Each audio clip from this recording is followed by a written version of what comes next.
અને આ આપણે શ્રીજી મહારાજની ગોળધરી છે, એટલે શ્રીજી મહારાજ એટલે ઘનશ્યામ મહારાજ. મિત્રો જો આપણે વ્યાયા છીએ રામાઘાટ ઉપર, અને રામાઘાટ ઉપર આવીને અમે ત્રણેય બેસી ગયા છીએ.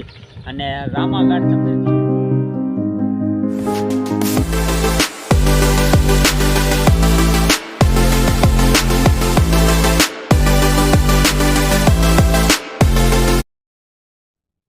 જય માતાજી, જય ભોળાનાથ. હું છું દર્શન પરમાર ગરડા સ્વામીના યુટ્યુબમાં વિડીયો લઈને આવી રહ્યો છું. અને આ અમારા ગરડા ખેલા નદીમાં તમને ખેલા નદી દેખાડવાની છે. અત્યારે કે પાણી કેવું આવ્યું છે, અત્યારે આપણે વરસાદ પડ્યો છે પણ પાણી તો ભરાઈ ગયું છે. આ અમારો અક્ષરઘાટ છે, તમે જોઈ લેજો.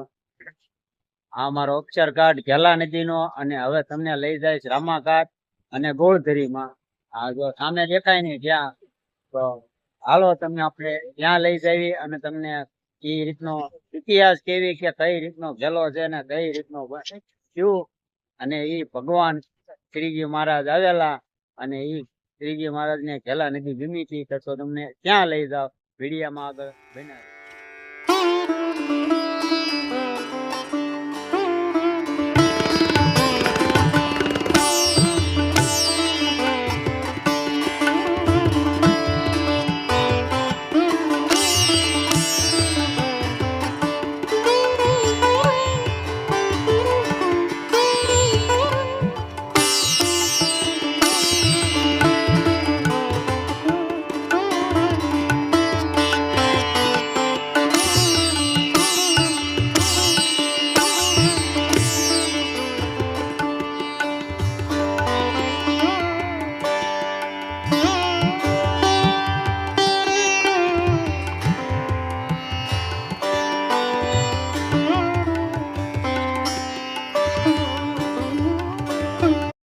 આપણે આવી ગયા છીએ ગોળધરીમાં.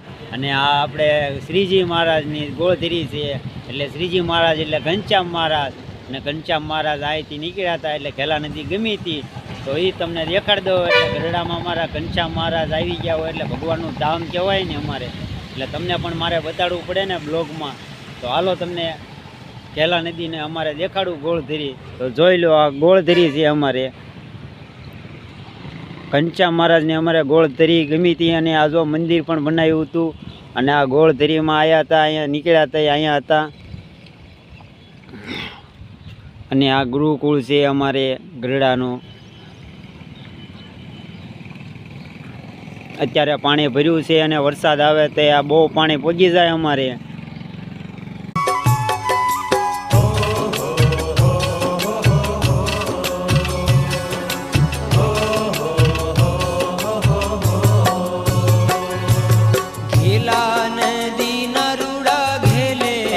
જો આપણે વ્યાયા છીએ રામાઘાટ ઉપર, અને રામાઘાટ ઉપર આવીને અમે ત્રણેય બેસી ગયા છીએ.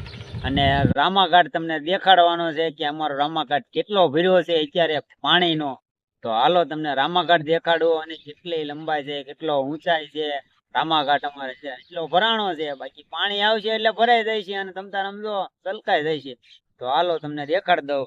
આ છે અમારું ગુરુકુળ, અને આ રોડ, આ બધે પાણી ભરાઈ જાય. અને જો આ છે અમારો રામાઘાટ, એટલો ભરાણો છે, થોડોક બાકી રહ્યો છે. પાણી ભરાઈ જાય એટલે આવી જાય, જોઈ લો.